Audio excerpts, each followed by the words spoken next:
Hey, welcome back to another HVAC Success Secrets Revealed with Thaddeus and Evan, where we have good conversations with good people, and any good conversation worth having is worth having drunk. Today, I get to drink alone, but that's all right. I'm sure Thad's on a beach somewhere in Mexico having a great time. He booked a family trip, so he's down there with his family, and of course, internet spotty. So I'm doing the show solo today, which I don't mind because now I don't have anyone else to distract me or like take me on some other tangent that I don't want to be on. But today we have on the wonderful, amazing Shreya. She just goes by one name. She's kind of like Cher and Beyonce. She's kind of a big deal. She's kicking off the podcast this month with us. If you don't know her, she's a solution specialist with Service MVP. She's been in the industry for a couple of years now, started out in HVAC sales, working with an organization down in Southern California, crushed it there, took a break, then started working with Joe. She has been heavily involved with Service MVP. She did the training when she was a comfort advisor and absolutely bought into the process, so much so that she wanted to work with them at Service MVP. And she's been working with Uncle Joe ever since, doing an absolutely amazing job. I had the chance to chat with Joe when we were in Vegas really quick, and I asked him about Shreya and what it's like working with her. And she said, it's been an absolute game changer. She is crushing it in her role. She's making a huge impact in the industry, and it's been absolutely amazing. I also reached out to another mutual friend of ours, Mandeep from Grow Nearby, and he had this to say about you as well, Shreya. He said she is going above and beyond for contractors. She's a true example of what service should look like. Grateful to be friends with her. She is absolutely killing it.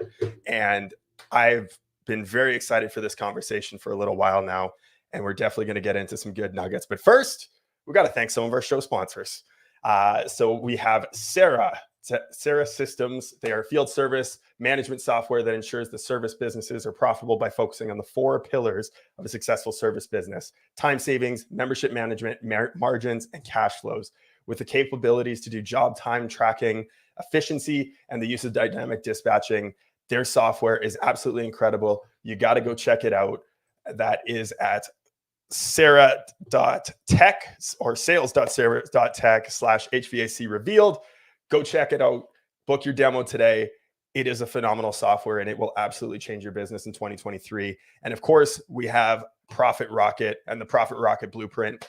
If you want to learn what Victor did to get his business from 0 to 40 million over the last 4 years and crush it with absolute airflow, then you got to go check out callprofitrocket.com. They go over all the SOPs.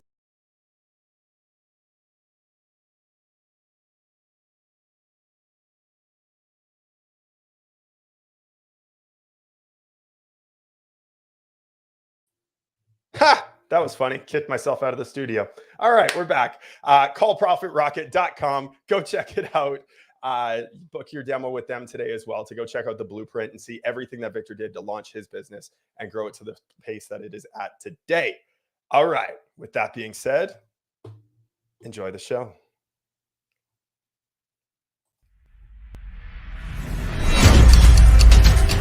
Five, four, three, two, one.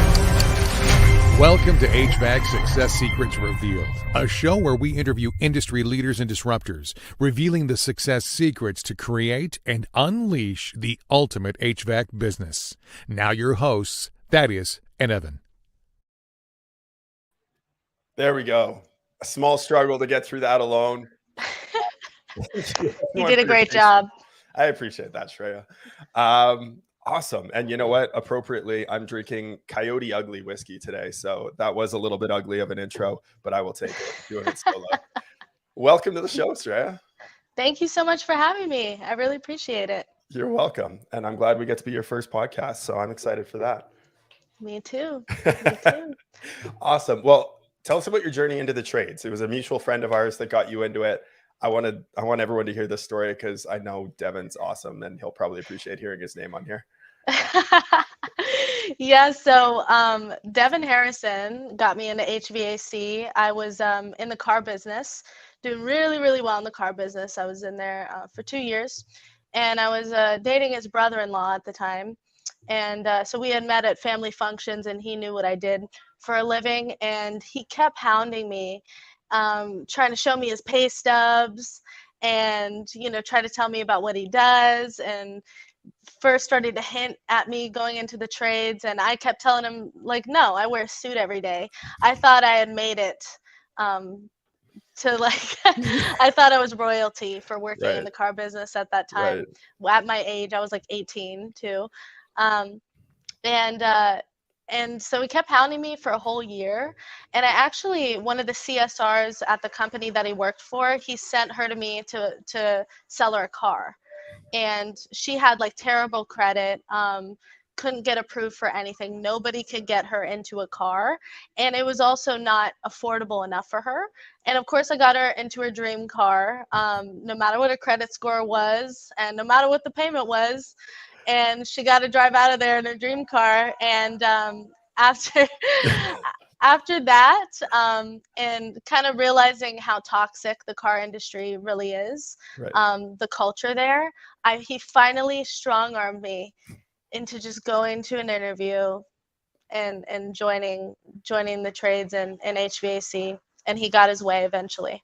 Nice. So And so you that's were a what comfort advisor for your first year. happened. Mhm. How did you do? How was your first year of sales? Great. So I started off super rocky because I literally knew nothing. I only knew about cars. And they kind of just took me in the back and started taking me through the ductwork and taking systems apart and putting them back together. And I was able to learn really fast that way, hands-on. And I started to fall in love with it actually and start to enjoy the work, which was unexpected. Devin trained me in the field in Joe's process actually Nice. before. Nice. So he used Joe's process as well, trained me how to do that. So that was my first introduction to that. And I remember my first week, I sold 113,000 my first week out in April. It was a pretty slow time. And I just Right. used what I learned from Joe and Devin and what I barely knew about systems, which ended up being an advantage to me, by the way, because I wasn't overly technical Right. and I didn't blab about Sera ratings, so I sold more. Right. And and yeah, it went really well. And my average ticket went from 14 to 18 to 24,000. And over the year, I just started to get better and better. The more I was training with Joe, really. Right. So every time I would do a total immersion, which I went twice in that year, every time I would do an online training or I'd have just a phone call with Joe, I would double or triple my revenue every single time consistently, just because of the process, not because I'm any special type of person. I really don't believe, but I did obsess over the process over that year. I love it. Well, I know not a lot of people know, but I actually was a comfort advisor too for a while. That was how I first got into the trades a little bit, and then ended up switching to marketing because I helped them get off of Home Depot leads and figure out how to actually market for themselves. And that part I fell in love with. But similar to you, not knowing how the HVAC system worked, other than it made me either warm in the winter or cold in the summer, that was about the extent of my knowledge of it. It blew air. It allowed me to connect with consumers on such a different level because I don't need to be technical with them. I need to help them understand it. That's it. And when you can speak their language, it's so much more impactful. Yes, explain it to me like I'm 5. Right. And I only understand it like I'm 5. So I can explain it to you like I'm 5. Actually, the more I learned, I ended up learning a lot more about HVAC because I did fall in love with it. Right. My sales started to go down. Mm-hmm. When that happened, that's how I figured that part out. Is Right. Joe told me, is like, yeah, you're too smart for your own good right now. You know too much about HVAC. Dumb it down, dial it down, and then it went back up. So Love it's it. interesting. Love it. And so then you left that company, took a break for a bit, and then you reached out to Joe and you got started there. So walk me through your role at Service MVP. So Joe actually reached out to me on Facebook. Oh, nice. Yeah, There we go. but it wasn't while I was at the company. He heard that I had left HVAC because also Devin was like, come do insurance with me. And I just kind of do whatever he says. He's like my mentor. Like, I just do what he says. I'm like, if he got me into HVAC, I should just listen to him. Right. So he's like, come into insurance with me. And I was like, okay. So I was kind of dabbling in that and getting my license.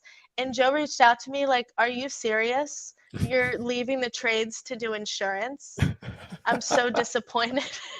Oh, And he's so right. It's so ridiculous. Like he knows I love it. That's why. He's like, why would you leave? You love it.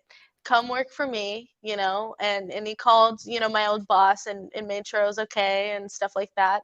And said, yeah, I want you to basically sell my services, because he had been doing that this whole time, but himself. all by himself.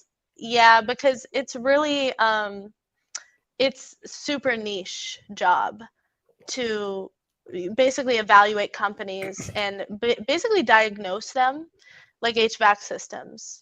Is it a repair or replacement? What parts of this system are broken, and what processes need to be put in place to complete the system so that it's working again? Right. It's like, that's exactly what I do on a daily basis with my clients. I love it. Yeah, just like HVAC. I bet. Well, and this is where I guess kind of the flip side of what it was like working as a comfort advisor, where knowing too much about the system and the product ended up hurting your sales there. Now you're learning to sell to a completely different type of individual and a completely different mindset. So walk us through that shift and what you had to change in yourself and your belief in the product itself. Yes. So it is, I feel that it's the opposite on this end of where it's always about the relationship. No matter what you're selling, no matter what you're doing, it's a relationship, and that it's sincere. It's a real relationship, because people know the difference. Is like great salespeople, they learn to truly love people and have genuine relationships with them. But two is, the more I learn about these processes and I see what works zoomed out. That's really the best way I could describe it. Is being an HVAC, it was with the client. Now I didn't even go to like management or owner and zoom out that way, but it's completely zoomed out to where it's all these companies servicing the client. And then I look in them like a fishbowl, and I see their office and their management and their field, all the processes they have, everything on the back end, all their CRM systems. And I'm like seeing an entirely different side of it. And this is what I'm really in love with, I realize, is like this, it makes me like giddy. Like it's so exciting, because I realize it is just like the client. Is everything I hear, all the problems that need solutions of these companies are almost exactly the same. All the objections of the technicians in the field and the office staff and the management problems, they're identical. So it's interesting, because the same processes can be put in place in different companies and have the same results. It's great news, actually. It's Weird, not isn't super it? complicated. Yes. Yeah. It's always the same thing. It's always like, my techs, they won't do sales training. And it's like, I know why they won't do sales training, because I heard the same from my technicians. It's a good reason why they won't. It actually shows good character why they won't do sales training.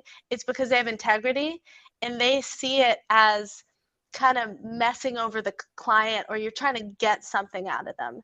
They see it as a negative connotation, sales. And that just means that they're good people and they want to give good service. So it's great news if your techs are like, I don't want to be a salesman. Good. Don't be. Give great service. Just give great service. Don't be a salesman. Have better communication then.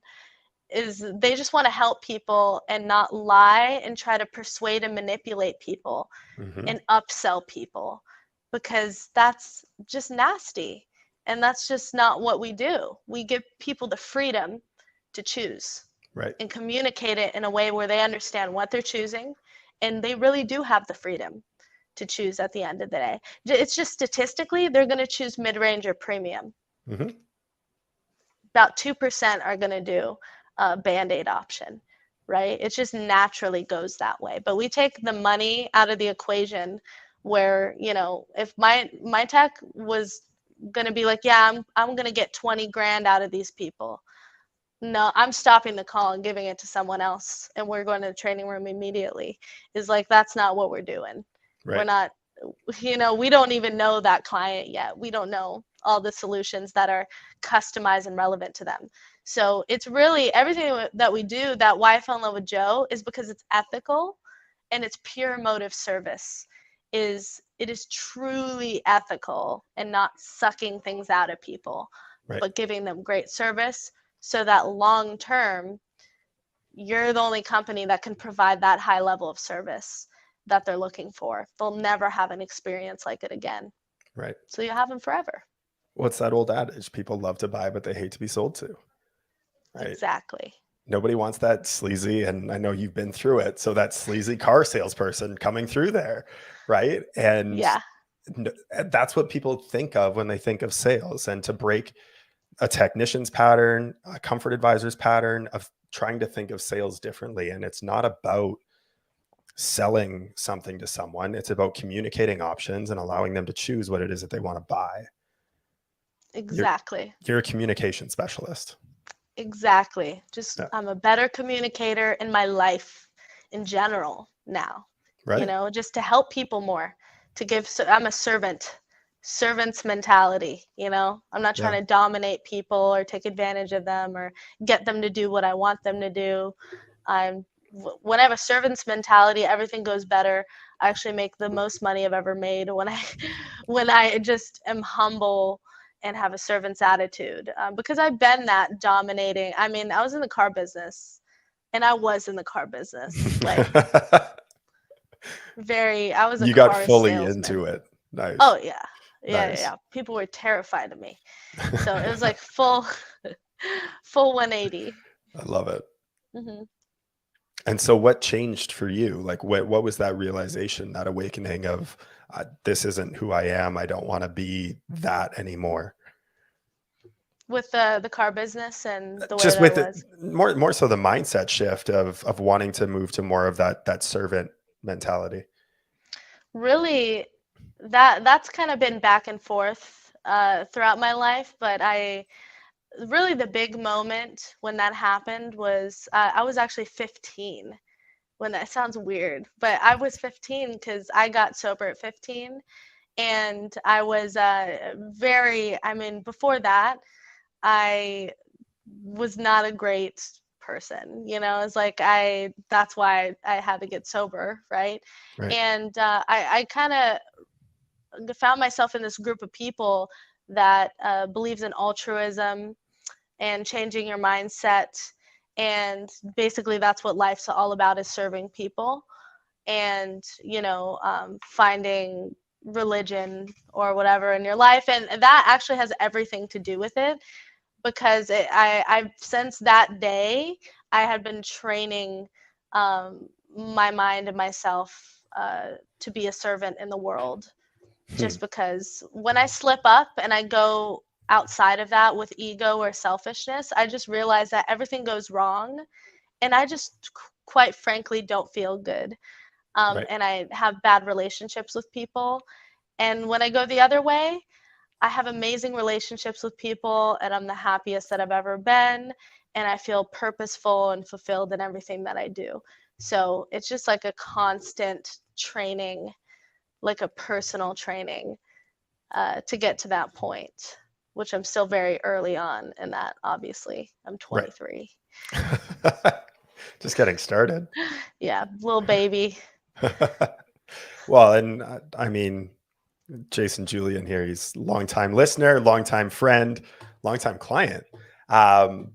Just celebrated 10 years sober today. Congratulations. Yeah. Oh my gosh. I love his mentality around it, because every time we have a conversation, he always has said, like, if I make it till next Wednesday, I'll be 10 years sober. Yes. And it was always a recommitment to himself of choosing to stay sober one more day, that same Ed Milet type of mentality. And he's always had that approach since we first met him a couple of years ago. And I mean, to have the willpower to be able to say no to that and to have a higher why as to what it is that you really want, I've always really admired about him. So yeah, I relate so much. It's is not getting cocky and, Mhm. just saying, yeah, I'm done forever. It's like, Right. who's done forever with anything, Right. even apart from this? It's like, it's a daily commitment. You can fall back into anything. Yep. It's like, these are habits. Every Yep. day it takes to break it. So And it's a yeah, conscious choice. congratulations on your 10 years. Absolutely. Proud of you, Jason. I will cheers to you, bud. I won't take a sip after that, but I will cheers to you. Well, um, you can. I can. One thing I did want to touch on really quick, and then we'll get into our random question generator, was what you talked about on stage at Profit Rocket, which was getting more women into the trades, but specifically around emotional intelligence and the impact that emotional intelligence has on sales. So I wanted to just leave it open-ended for you in terms of what is emotional intelligence and how it can really impact your sales force and ultimately your business. Yeah, so emotional intelligence when it comes to the trades specifically is what I've noticed is what we teach with Joe, what we teach men to do is to connect the technical with the emotional and Mm-hmm. their options and when they're presenting throughout the appointment is it's not just an air purification system. It's not just a UV light. It's not SEER ratings. It's you told me your daughter has asthma. Right. This is why I did this for you because I want her to breathe easier in the home, right? Is women do that naturally. So I realized that working with men and women, I'm like, women they already just automatically, like, yeah, their family gets this result from the system. It's Right. what the system does for their family. And then men, it's like, maybe they like the way that their brains work. They focus on the technical of like it's a 20 SEER system, it's a good brand. So we teach them how to do that, but women do have that natural inclination to do that, and that is emotional intelligence. And that's the most important part of a presentation. Yep. And it's the most important part of sales is a transference of feeling. So there's a million different reasons as people feel more comfortable with women in the home. They obviously can communicate in an emotional way that connects back to the system. The wife is the decision maker, and there's that big one. So there's really a million factors in why women in business, in the office, in the field is my stance, especially though, where they would just, I mean, blow it out of the water. And it's really an advantage. That's my stance. I believe it's an advantage to be a woman in HVAC. Mm-hmm. Personally, I can only talk about my own experience, but I've felt privileged in HVAC. I don't feel like it was like so much harder for me because I've seen a lot of different reasons why things are harder for lots of people. But I do feel it's an advantage to take advantage of it and get into the field is like in the field, in the homes, in the attics, on the rooftops type of thing. That's kind of what I was talking about at Profit Rocket, and not to separate yourself. It's funny. That's exactly what I was talking about. I heard that soundbite from Amanda Trujillo when she was on your show. Yeah. It's exactly that was what I said at Profit Rocket because I'm like why a women's panel? Let's just have the panel, and you know what I mean? Yep. Don't separate yourself.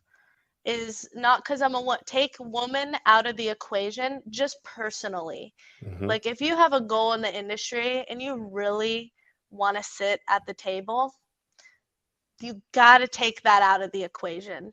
It for me that's the only thing that has gotten me to all the places that I've been so quickly in HVAC is not separating myself because I'm a woman, So I'll sit at the big boys table because I go and I sit there and I'm like, yeah, I'm coming to that event, I'm coming to that tour, I'm inviting myself.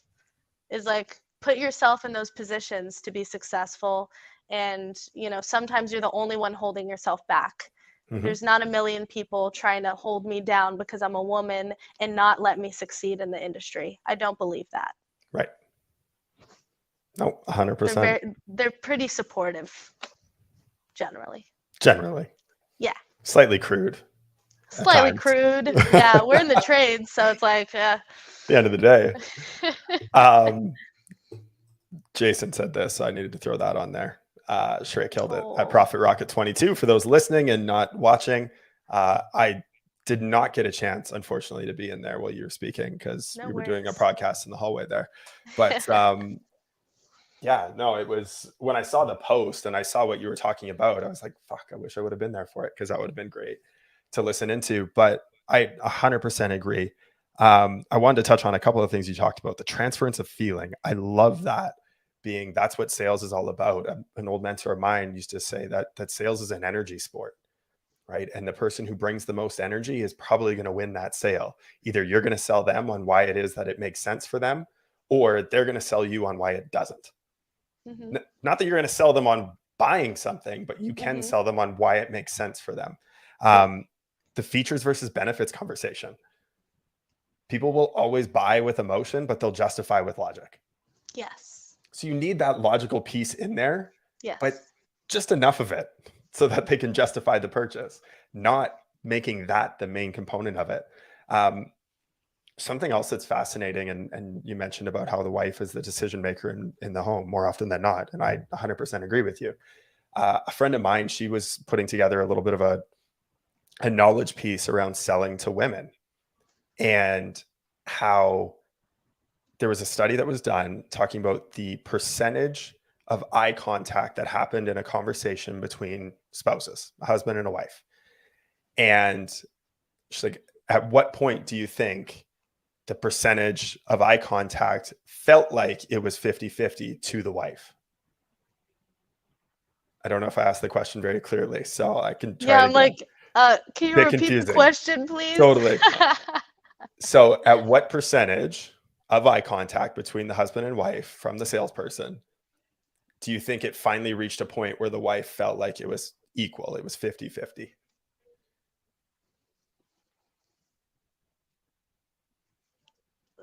You Yeah, want me take to a wild answer? guess. Take a wild guess. I'm What curious. percentage? Okay. Percentage of eye contact between the husband and wife. Totally random, I know. From the salesperson, From the salesperson. like she got 10% of the eye contact. I don't know. So at 70% of the eye contact, she finally felt like it was equal. Oh, I see. Yeah. So at 50%, she felt like the salesperson paid more attention to the husband than to the wife.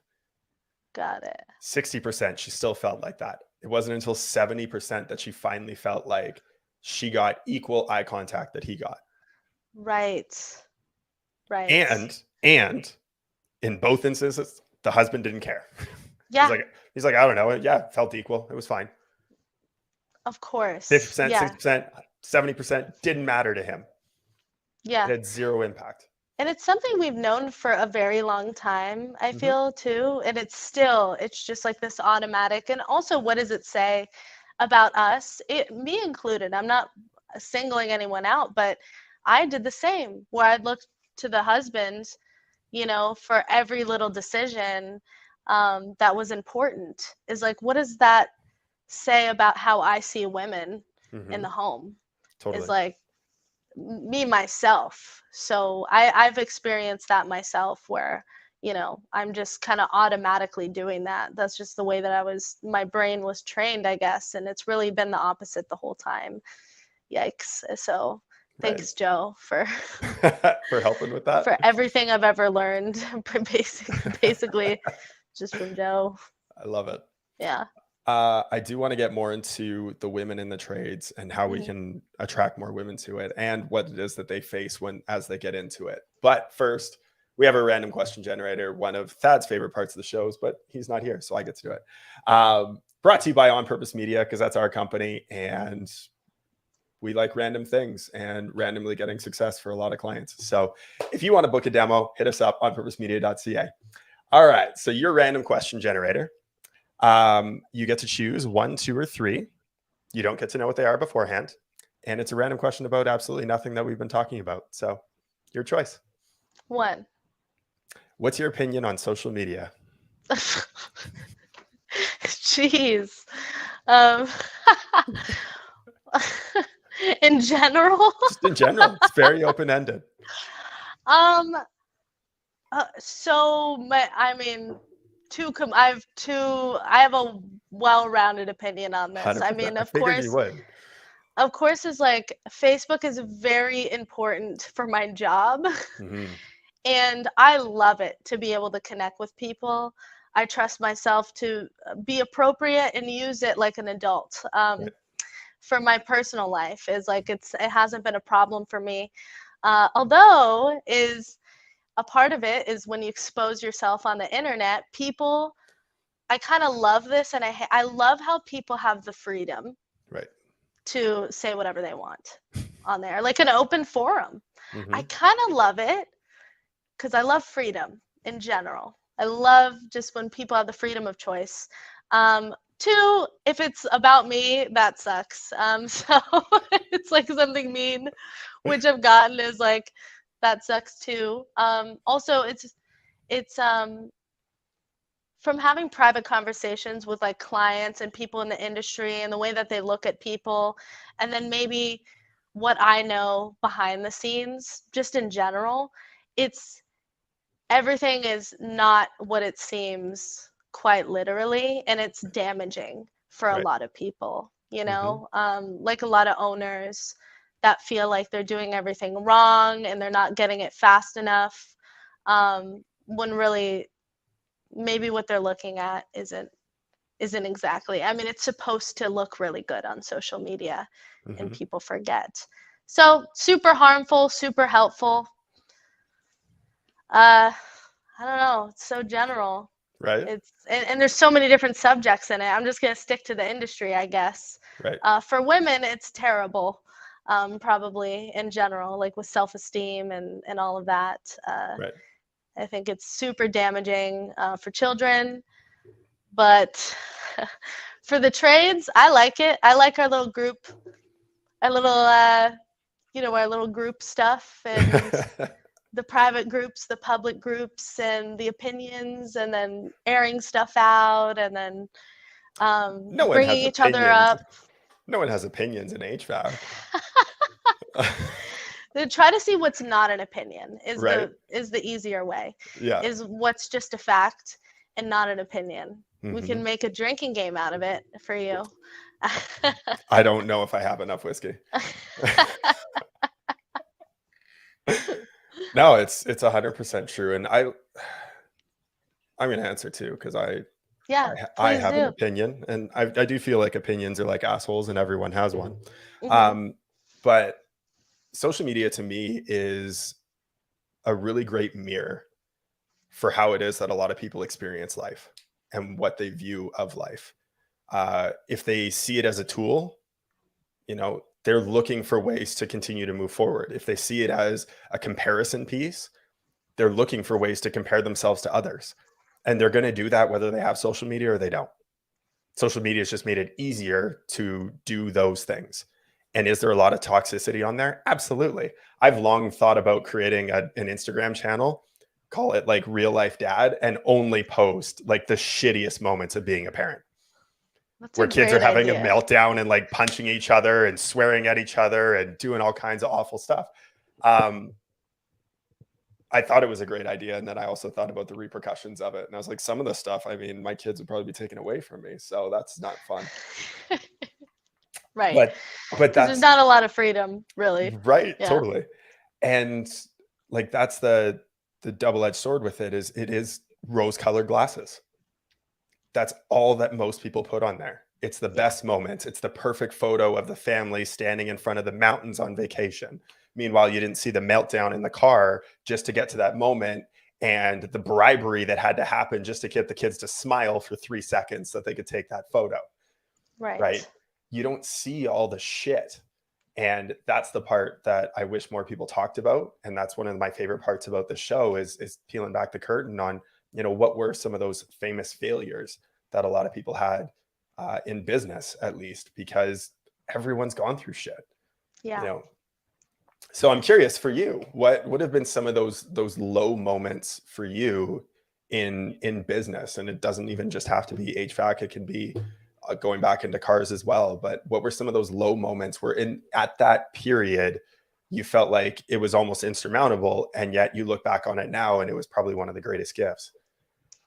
Yeah, I feel like that moment for me was the car business, the Mhm. end of it, the kind of hitting a bottom almost, which of course I found my dream job right after that, because that's always how it happens. But it was on a daily basis. I would get in my car and I would just drive home crying. I'm not a crier. I'm not a very sensitive person. I like to think, but I really on a daily basis, I would just um, the the the culture was so bad. I'd get called the C word, a bitch. I just demeaned every day, demeaning, constantly, because it was 100% men, Mhm. and I did really, really well, and it was super competitive. So they're always trying to get in your head, and they call it crap you out so that your sales will go down for the month. It's like it's like torture. And I was able to do that for 2 years and like let it slide off. And at some point, it really just got to me, like the negativity of the people I was around. And then I was becoming one of them because I was surrounded by them 24/7. Right. And I'm influenced. I can be influenced by the people that are around me. I'm not that strong. Right. So I could see it in myself was the bottom. Right. Was I am one of these people and I don't want to be one of these people and I don't know what to do and I feel stuck. And that's exactly when I went into HVAC. I love it. Yeah, I've always said it's hard to smell like a rose when you're rolling around a pile of shit. Right? Like That's one way to put it. Yeah. it's true though. Like you are, I mean, the old adages of, again, you're the sum of the five people you spend the most time with. You are who you surround yourself with. Um, at the end of the day, like it is going to have an impact on you and how you show up on a daily basis, and you have to guard the gates of your mind. Yes. Yeah. Yeah. And it's scary because it's subconscious and unknowing. Yep.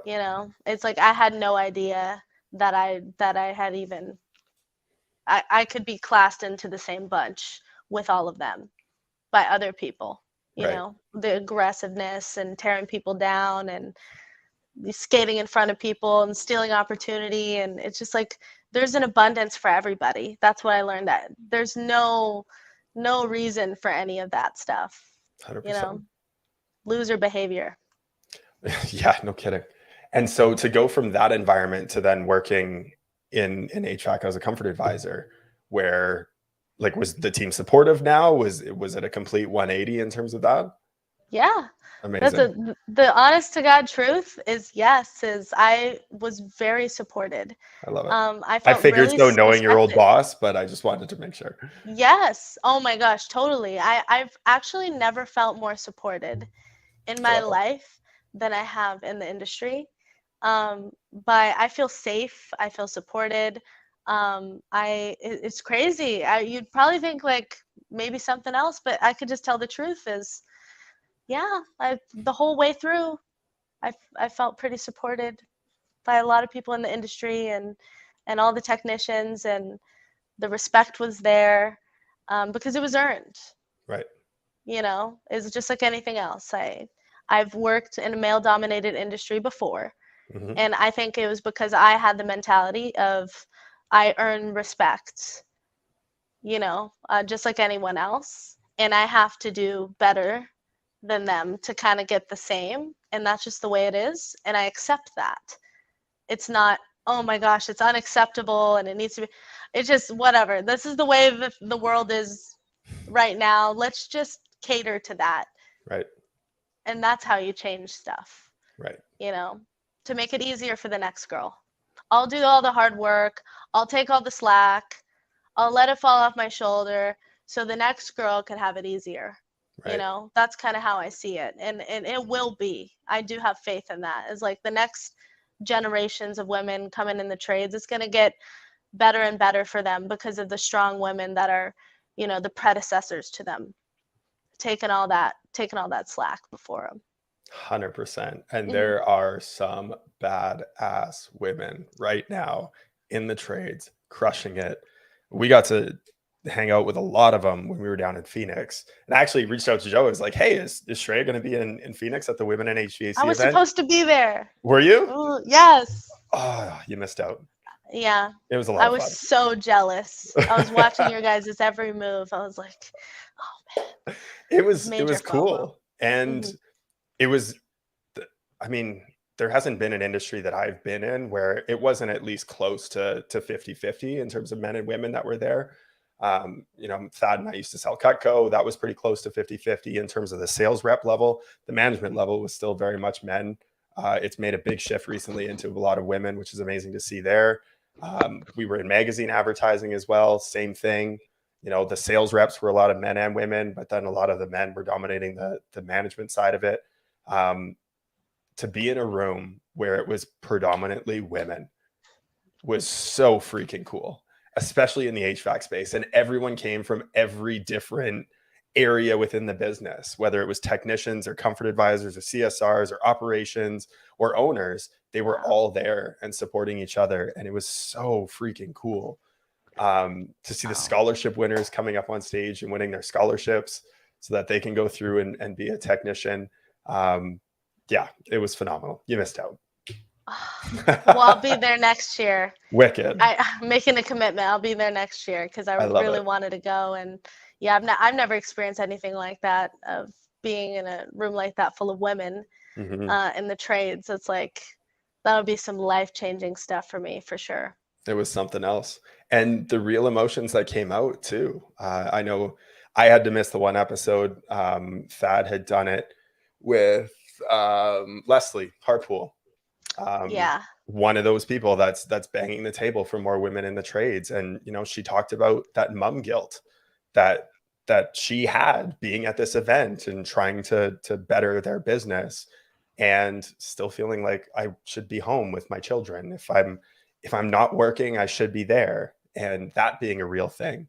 Um, you know, Cassie Pound, amazing woman. Stacey Ford, amazing woman. Stephanie Pastel, amazing. Lauren, Sera, like I could go on and on and on, Right. all the way back to Ruth King, who came on the show, who had started the group of women in HVAC.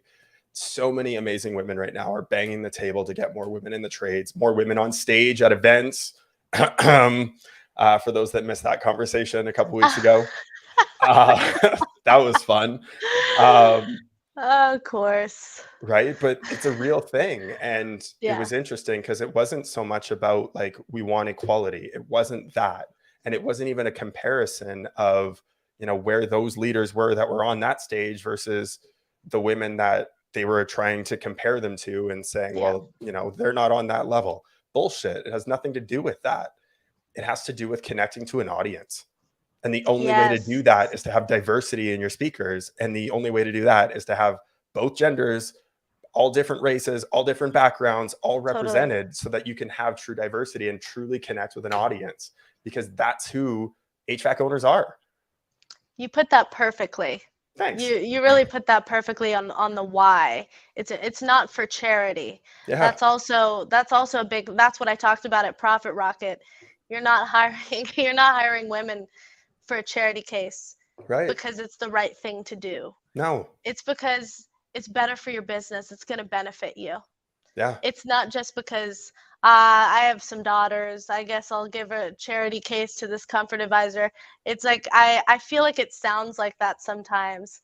And there's nothing that makes me feel more icky Mm-hmm. than feeling like a charity case. Mm-hmm. I just won't take it until I earned it then, Right. if that's the case. It's like it that's kind of how I feel. It's like, and also maybe they think that's what it is because they're not communicated this. It's like what you Right. just said is perfect. Everyone needs to be sold on a lot of different things. So they just don't know the information Yep. on why it's beneficial for them yet. So they need someone to tell them Mm-hmm. and to sell it to them. That's all. And that's okay. It's like, that's fine. It's like, well, why? Why would I go out of my way to find women when they're not, they're definitely not lines out the door trying to get into the trades right now. So why would I spend my time and extra effort to get more women in the industry is the question that these men are asking. And it better be a good answer. It's not because it's the right thing to do. It's because they have a high emotional intelligence. And statistically, they are going to grow your business, and you're going to do a lot better with them by your side. That's why, And and let me if you show have, you the proof. well, and especially when you have a strong woman in your office, like Yes. the way that changes the whole dynamic and the whole culture in your office is unbelievable. Jonathan just chimed in. Jonathan Neves, after your speech in Vegas, I came home and immediately hired our first female service technician. Hashtag pink is the new gold. Let's go. I agree. Pink is a wonderful color, hence it's all over our branding. Joe came up with it, by the way. I love it. I love it. Joe is a marketer through and through and a salesman. Now, on this topic of women and coming into the trades, so hopefully that had an impact in terms of why it matters. At the end of the day, it's worth it. That's why it matters. Just do it. When it comes to the challenges that women are facing currently, and I know right now you're coming at it from a very different side of being the, what's the word I'm looking for? You're not in the office as a CSR comfort advisor, right? You're coming in as the outside person. So challenges that you face are also very different in terms of sexual misconduct, we'll call it, to be somewhat selective with my words. But that was something that really started the conversation around you even coming on the show, was something that you had to deal with, where someone chimed in and made a comment that was completely inappropriate. It was horseshit. I'm not going to call them out for it. I already did. And they ended up deleting the comment because of it, which is great. But there's a lot of shit that you have to put up with. And I'm curious if, like, where you want to take that. Like, if you want to tell specific stories without getting into names and calling people out, I'm totally cool with that. Or if you just want to talk about the experience in general and what women can somewhat expect. I hate that it's the standard. I hate that it's just, that's the thing right now, but it is also a reality. So I'm just going to leave the floor open to you in terms of what you want to share around that. Yeah. Like you said, it's just, it's a world we live in, and then we have to kind of just, how do I stay safe in this world? And then how do I, get to where I need to go safely? That's all. It's been rough. It's been rough. I think this would be in any industry with any type of exposure to a lot of people. In general, as a woman, is like, there's just going to be some creepy, weird shit that happens. And it's like, for me, it's been all right, because like I said, I've always been in male dominated industries. The car business was the worst I've ever seen when it comes to sexual misconduct and being harassed on a daily basis and being completely unsafe. And so I've gotten some tools to deal with that. Is one, and it's hard too, because you also have to be cool. You have to be cool, the cool girl, to sit with the guys, and you can't, freak out over anything. That's just the truth. It's like, you have to have the balance between, I got to keep myself safe and my integrity, and not let myself be treated certain ways. Like, for example, is I'll get like random phone calls from great friends in the industry, which is a big part of this, is I have men that are my protectors in the industry.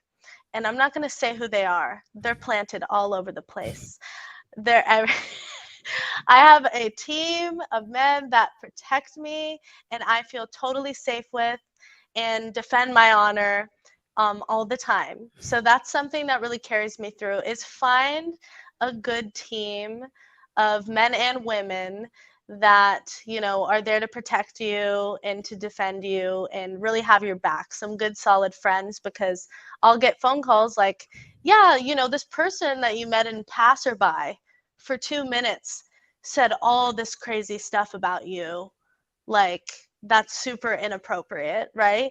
And that never happened at a barroom conversation, right? Well, like they got a little too drunk maybe, you know, and they wanted to look cool, and they just made up a story, and they thought no one's ever going to know about this. We're in a random bar. But what we know about the industry, word gets around in about 2 seconds somehow. I get a phone call immediately. You know what I mean? Is like, just so you know, this person is saying lies about you and blah blah blah. And so I have people to protect me from that. The advice I'd give is just if it's not true, don't worry about it. Don't stress about it, because there's also stuff that's out of my control. I just keep my integrity. I make beautiful friends in the industry that protect me, and I know what's true and what's not, and that's what's important. Just like when people say to me, "Oh, no wonder why you're a good salesperson."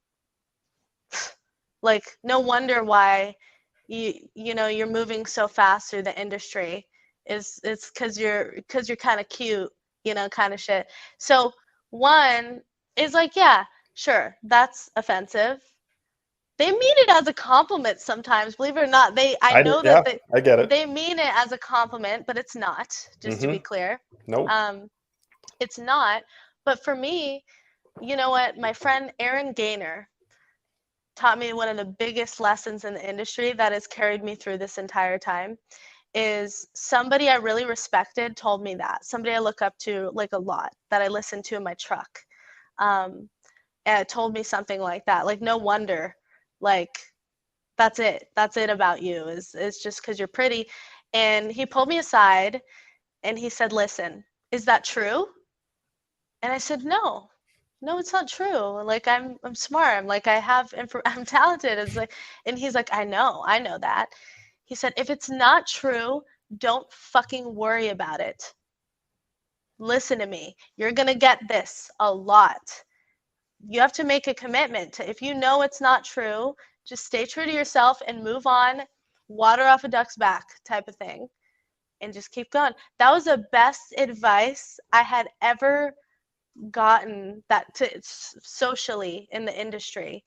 And I just remember that every time I hear it, one, I'll just take it as a compliment, as a flattery instead. Well, thank you. I know what you're trying to say. Cool. And move on. And move on. And just do the work that I came here to do and focus on that.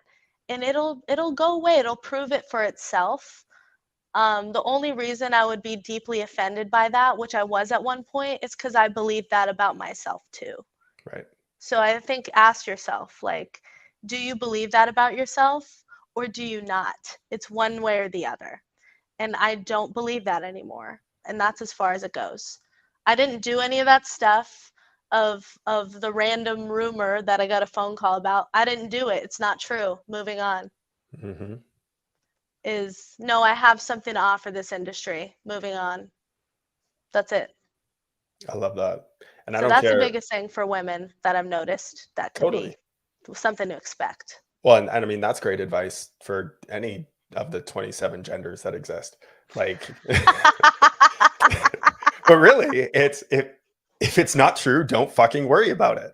Yes. Right? Like, why are you going to allow that to be the thing that's going to derail you from what it is that you're trying to accomplish? It can't be whatever I want. If I let something stop me to get what I want, I don't want it enough then. I don't want it enough. There's nothing, not one thing that can stop me in my path no matter what happens, because I want it that badly. So is it because they're derailing you, or do you not want it bad enough is the question. I love that. Turn it back on yourself. Well, and that's the difference between blame and responsibility, right? Take accountability. We're adults. Right. I'm an adult. I'm not a child. It's like I'm responsible for my own life. I can't go around blaming everyone for everything. It's like anytime I've done that, I got nothing done. Take 100%. Accountability and move on. People are meanies. Yep. Cool. Don't be a meanie yourself. I don't know. Stop being a piece of shit. Stop being a piece of shit. Yeah. Right. Stephanie Webb, Pastel, great advice. Don't acknowledge the garbage, head down and keep going.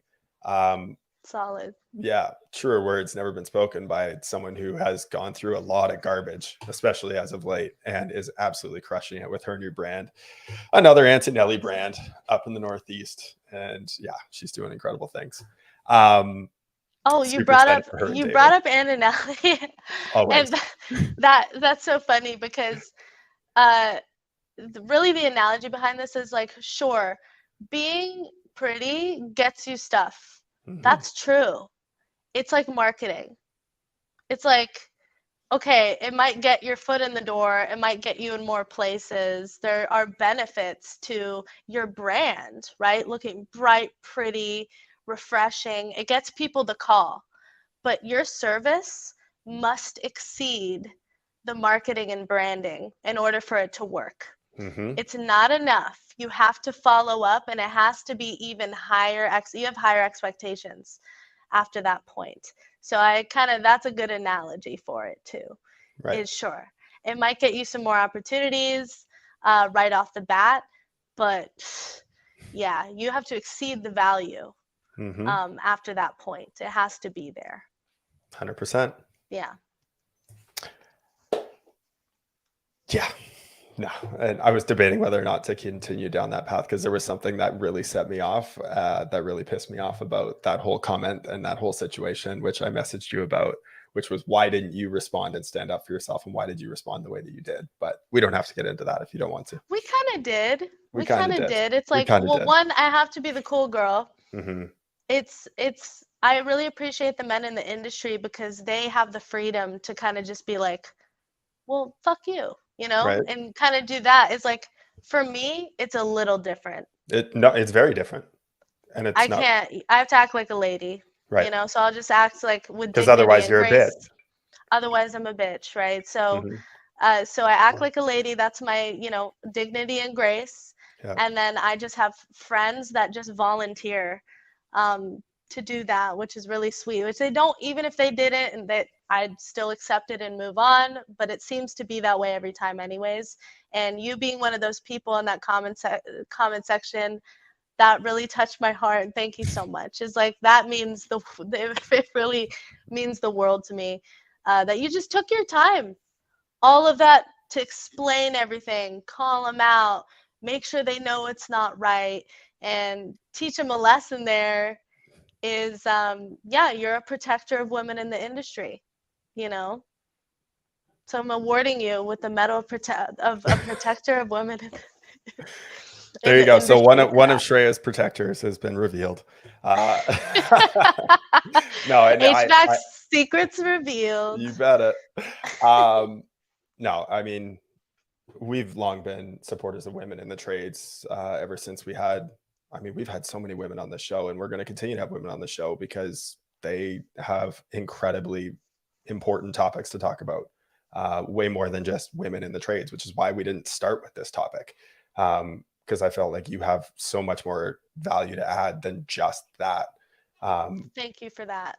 Yeah, just you are incredibly intelligent around sales, and I wanted to make sure that we got into that part of it first. But it's thanks, David. David Mars. Did I miss someone talking smack? There's always smack talk happening in HVAC, You David. just got the last part of the juicy part. Yeah, there. exactly. No, we will, both Thad and I, we will continue to be advocates for it. And like Eric Thomas, I've seen him step up multiple times too, with Rival Digital. Josh Crouch, I've seen him step up too. And like, this is just from the marketing side.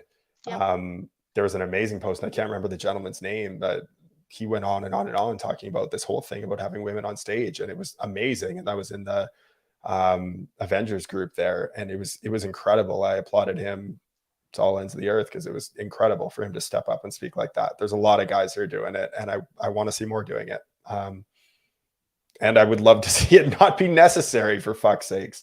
But oh well. Maybe one day. Maybe one day. The perfect world. Yes, absolutely.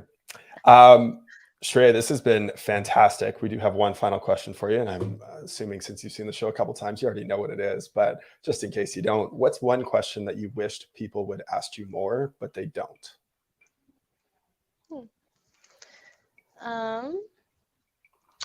What's my favorite process to put in place at a company? Oh my! And what is your favorite process to put in place as a company? Call by call management. Oh shit! Go into detail, please. Call by call management, where a salesperson, a comfort advisor, has a team of technicians, right? And they are so well trained that they're basically a sales coach at that point. They are a sales trainer. And the technicians go out on their calls, and they are a live sales coach. They are part of the entire process on Zoom, monitoring everything. So it's no more of, oh, this guy hasn't been doing well with his options or his numbers are down. Let's set him up for a training next week with the sales trainer. It's right now. We're doing it right now with the client. Is in real time. We're not wasting any time. I'm correcting you in real time. We're closing the deal. The comfort advisor is on Zoom. They're closing 5 to 6 calls a day, taking 20 minutes for each call, and it's just been the most revolutionary process that I've ever seen scale companies. And it's been the one thing that I see in common with all the companies I look up to most that I take tours of, is they have really amazing call by call management processes. So it's just, and I did it in the field too, by the way. Joe Nice. taught me how to do it in the field. So that's by far my favorite, because it just explodes a company like no other. It's fun to watch. I love it. Yeah. Well, and I mean, are you inspecting what you're expecting, right? Yes. If you truly want better results for your company, you need to get down not just to the macro level, but to the micro level. And that's where you're inspecting every single call that comes into your business. If you want to learn more about how to do that and what it is that Service MVP can do for you, contractorselling.com. Go check them out there. A lot of information there. If you want to reach out to Shreya individually, of course, Shreya at servicemvp.com is her email, or she even offered out her cell phone number. Not available in bathroom stalls, but here, 408-219-4322. So make sure you reach out to Shreya, get some more information, get a demo, and how Service MVP can have an impact on your business. Don't text me anything weird. No weird shit. God damn it. Swear to God. Please. Please. She gets enough of it already. All right. Any final thoughts you want to leave the guests with? Just thank you so much for having me on here. It just really feels like an honor, because I really, the people I look up to most of my entire career, I've watched this podcast out of my truck in Lancaster, California, eating a sub, spilling all over myself. So Nice. it's really cool to be here right now, because that is the first time that I saw this podcast. So thanks so much for having me and being so hospitable to me. I love it. And it's funny because Devin had reached out right after he had left his role as comfort advisor and moved out to the Midwest. And he's like, dude, Shreya, you got to get her on the show. She just took over my job as a comfort advisor. You got to get her on. She's a badass. I was like, cool. But you been in HVAC before? He's like, no, never. I was like, great. Let's pump the brakes.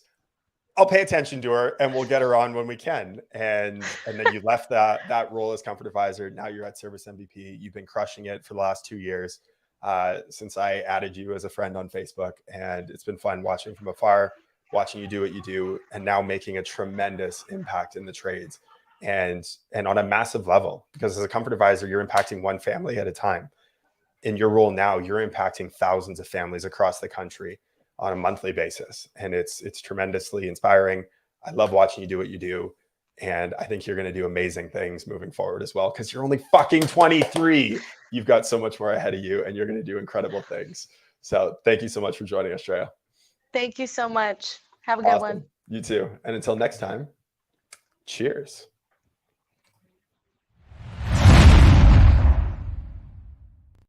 Well, that's a wrap. on another episode of HVAC Success Secrets Revealed. Before you go, two quick things. First off, join our Facebook group, facebook.com/groups/HVAC Revealed. The other thing, if you took one tiny bit of information out of the show, no matter how big, no matter how small, all we ask is for you to introduce this to one person in your contacts list. That's it. That's all. One person. So they too can unleash the ultimate HVAC business. Until next time, cheers.